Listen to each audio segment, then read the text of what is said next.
Assalamualaikum warahmatullahi wabarakatuh. Alhamdulillah wa syukrulillah wa la hawla wa la quwata illa billahil aliyyil azim. Ayuhat talamid, marhaban bikum fil madrasah sanawiyah Surya Buana Internet Bimalang. Fil madda Al-Quran wal hadis fil fasilitasi wa fasilitars al-awal ma'a Ustaz Mabrur. Tayyib, al-an hayya bina nabda bi qiraati du'a at-ta'lim. Bismillahirrahmanirrahim.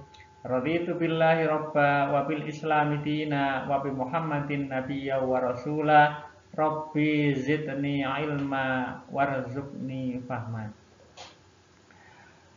Anak-anak sekalian, alhamdulillah pada kesempatan ini kita masih diberi nikmat oleh Allah, terutama nikmat sehat, nikmat sempat, sehingga kita bisa melanjutkan acara atau kegiatan taklim kita, di mana pada kesempatan kali ini kita akan melanjutkan materi sebelumnya yang sebenarnya titik poinnya adalah sama, temanya sama, yaitu meraih berkah dengan sikap jujur dalam muamalah. Tempo hari kita sudah belajar bersama-sama tentang keberkahan yang sesungguhnya. Keberkahan itu adalah ziyadatul khair ba'dal khair, bertambahnya kebaikan atau kebaikan yang senantiasa bertambah, dan bertambah. Dan itulah sesungguhnya yang kita inginkan dalam kehidupan ini. Keberkahan yang ingin kita raih di sini titik beratnya adalah dalam hal jujur, dalam hal muamalah. Muamalah di sini adalah terutama sekali dalam berhubungan dengan antar sesama manusia, utamanya dalam hal urusan takar menakar, timbang menimbang dalam urusan perniagaan. Tapi pasti bukan hanya itu aja, nanti ada banyak rentetannya, termasuk diantaranya ada hubungannya dengan memperlakukan harta anak yatim dan seterusnya dan seterusnya. Anak-anak sekalian, kali ini titik poin yang akan kita bahas adalah kajian surat Al-An'am ayat 152. Kalau pertemuan sebelumnya adalah Al-Quran surat Al-Mutaffifin ayat 1 sampai 17. Sekarang surat Al-An'am ayat 150. Kompetensi dasar yang menjadi titik poin kita sama dengan pertemuan sebelumnya, di mana kali ini kita diharapkan mampu membaca dengan baik dan benar Al-Quran surat Al-An'am 152, sekaligus artinya bisa menganalisis, bisa menyimpulkan, dan bisa menghubungkan antar ayat yang satu dengan yang lain. Juga mungkin ada kaitan-kaitan dengan hadis-hadisnya juga. Anak-anak sekalian, seperti pada pertemuan sebelumnya, Pak Mabrur selalu mengingatkan, memberikan renungan melalui salah satu hadis Nabi Muhammad SAW agar senantiasa kita bersikap dan berlaku jujur dalam segala hal. Karena kejujuran itu adalah sesuatu yang paling utama. Kejujuran itu bukan hanya dalam kata-kata, tapi jujur dalam niat, dalam berkata-kata, dalam tindakan, dan akhirnya akan menjadikan sebuah buah yang positif, menjadikan sebuah karakter yang akan menjadi sarana bagi kita meraih surganya Allah Subhanahu wa taala, sebagaimana dituangkan dalam sebuah hadis Nabi, alaikum bisidqi fa inna sidqa yahdi ilal bir. Berbuat, berkata, dan berbuatlah secara jujur, karena kejujuran akan membawa kebaikan, dan kebaikan itu akan mengantarkan kepada surga yang akan kita idam-idamkan bersama. Selain itu Allah juga berpesan dalam salah satu sabda atau firman-Nya yang berbunyi, ya ayyuhalladzina amanu taqullah, wahai orang-orang yang beriman, bertakwalah kalian kepada Allah dan berkatalah dengan perkataan-perkataan yang benar. Sekalian, langsung saja kita masuk pada ayat yang akan kita kaji bersama, yaitu Al-Quran Surat Al-An'am ayat 152. Mari kita baca bersama-sama. A'udzu billahi minasyaitonir rajim. Bismillahirrahmanirrahim. Wala taqrabu malal yatimi illa billati hiya ahsanu hatta yablugha ashuddah wa awful kaila wal mizana bil qisti la nukallifu nafsan illa wus'aha. Wa idza qultum fa'dilu walau kana dza qurba wa bi ahdillahi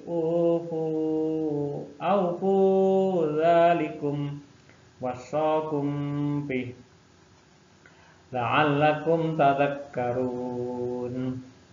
Wala taqrabu malal yatim. Janganlah kalian mendekati harta anak yatim. Yang dimaksud mendekati bukan semata-mata mendekati saja. Yang dimaksud adalah memperlakukannya. Janganlah kalian memperlakukan, mengelola, menjalankan, mengatur harta anak yatim, kecuali billati hiya ahsan, dengan perlakuan pengelolaan yang baik. Yang baik tentunya cara-cara yang membawa manfaat untuk kita semua, dan khususnya bagi anak yatim itu sendiri. Sampai kapan? Sampai ia dewasa, sampai ia mampu mengelolanya sendiri.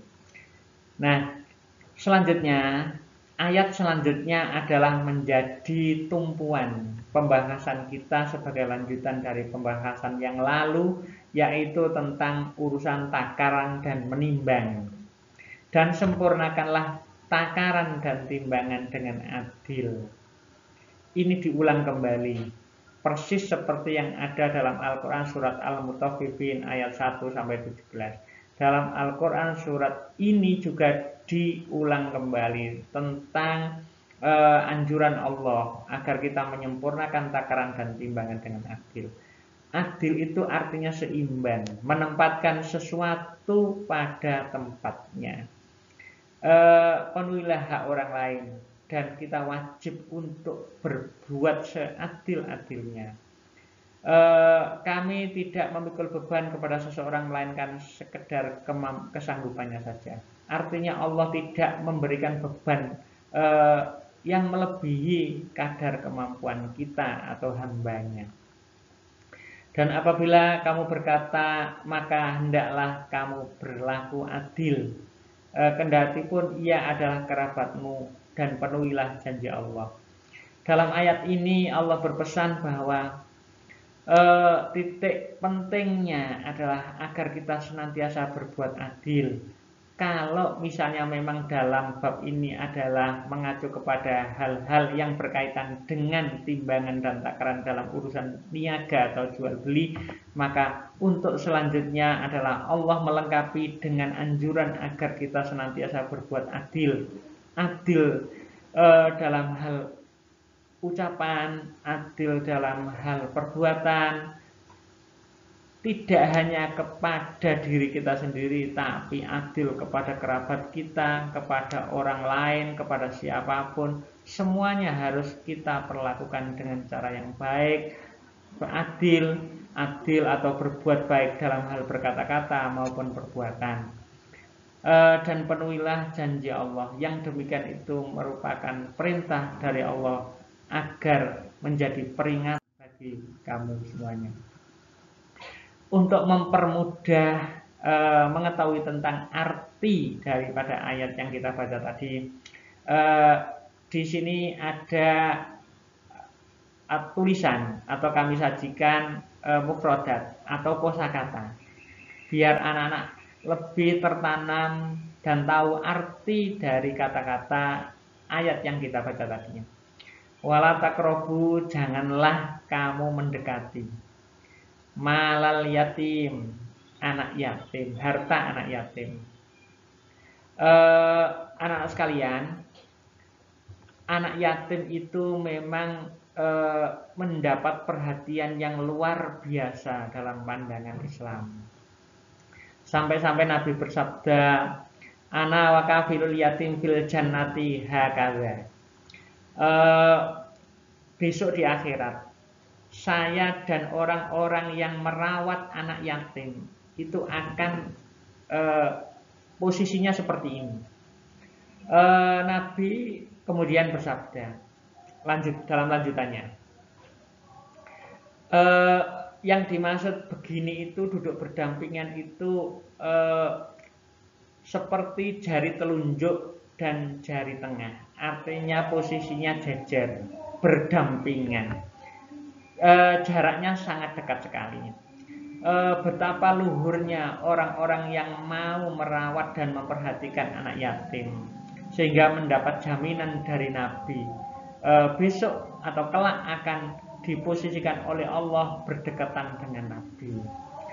Ana wa kafilul yatim hakadha. Saya dan orang-orang yang memberi perhatian kepada anak yatim, merawat anak yatim akan diposisikan berdekatan dengan saya. Anak-anak sekalian,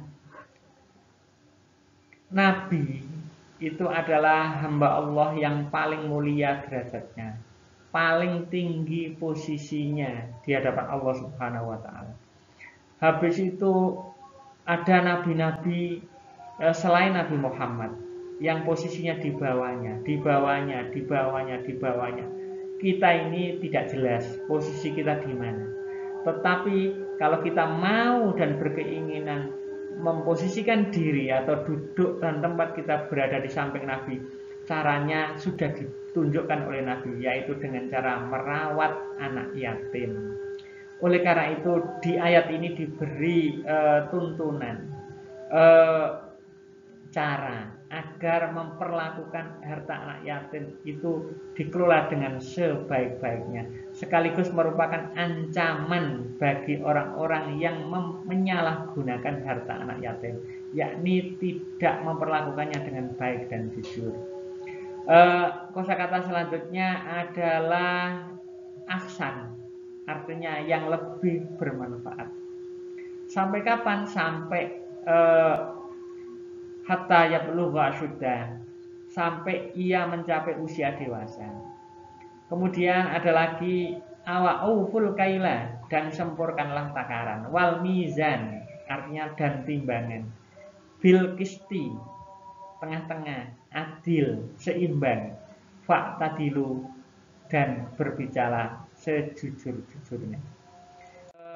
Anak-anak, asbabun nuzul atau sebab-sebab turunnya ayat ini adalah Ibnu Murdaweh meriwayatkan dari Imam Tabrani, dari Ibrahim Ibnu Nailah, dari Ismail Ibnu Umar, dari Yusuf Ibnu Atiyah, dari Ibnu Aun, dari Nafi, dari Ibnu Umar, yang mengatakan bahwa Rasulullah SAW bersabda, surat Al-An'am diturunkan kepadaku sekaligus dan diiringi oleh 70.000 malaikat. Ini sebuah fenomena yang luar biasa. Kalau kita renungkan, di sini banyak pelajaran yang bisa kita ambil, bisa kita raih, mulai dari keadilan dalam takar menakar, timbang menimbang, intinya kejujuran dalam bermuamalah, baik itu melalui ucapan maupun perbuatan. Anak-anak sekalian, karena waktunya tidak panjang, maka langsung aja Pak Mabrur memberikan kandungan, menjelaskan kandungan Al-Quran surat Al-An'am ayat 152. Dari ayat tersebut bisa kita ambil kesimpulan atau bisa kita ambil kandungannya. Yang pertama adalah larangan mendekati harta anak yatim, seperti mengambil hartanya dengan alasan yang dibuat-buat atau diapakan saja, kecuali dengan cara yang lebih bermanfaat dan lebih menguntungkan bagi kehidupan anak yatim itu sendiri. Jangan berpikir berbuat yang sepihak, yang jika ada keuntungan kita ambil sendiri, itu sangat dilarang dan ditentang oleh Allah. Kita masih punya referensi banyak dari ayat Al-Quran dan hadis tentang ancaman bagi orang yang menyalahgunakan harta anak yatim. Yang kedua, perintah untuk menyempurnakan takaran dan timbangan secara adil. Kemudian yang ketiga adalah perintah untuk berbicara dengan jujur. Perintah untuk memenuhi janji Allah Subhanahu wa taala. Minimal inilah garis besar yang ada dalam Al-Quran surat Al-An'am ayat 1 dan 2 tersebut di atas. Sebagai akhir pertemuan kita, saya beri sangu berupa renungan bahwa dalam Al-Quran surat Al-An'am tersebut menjelaskan tentang larangan mempergunakan harta anak yatim kecuali dengan cara yang baik. Ayat tersebut juga menjelaskan buruknya kecurangan dalam hal timbangan dan takaran. Nah anak-anak, kalau Pak Mabrur boleh bertanya, di zaman modern seperti sekarang ini, bagaimanakah cara mempergunakan harta anak yatim dengan baik? Jelaskan pendapatmu beserta alasannya. Pasti kalian bisa berpikir dengan baik, dengan cerdas, tunjukkan kehebatan kalian. Mudah-mudahan sedikit yang bisa disampaikan Pak Mabrur pada kesempatan ini bisa menambah pengetahuan kalian dan tetap sukses menjadi anak yang soleh-solehah dan bisa mengabdi kepada orang tua sebagai anak yang soleh-solehah, menjadi hamba Allah yang benar, yang baik, yang dijanjikan oleh surganya Allah nanti di akhirat. Anak sekalian, mari kita akhiri pelajaran ini. Naktafi dirasatanal yaum, syukron jazilan ala husni timamikum, ilal liqa fil fursah al atiyah insyaallah.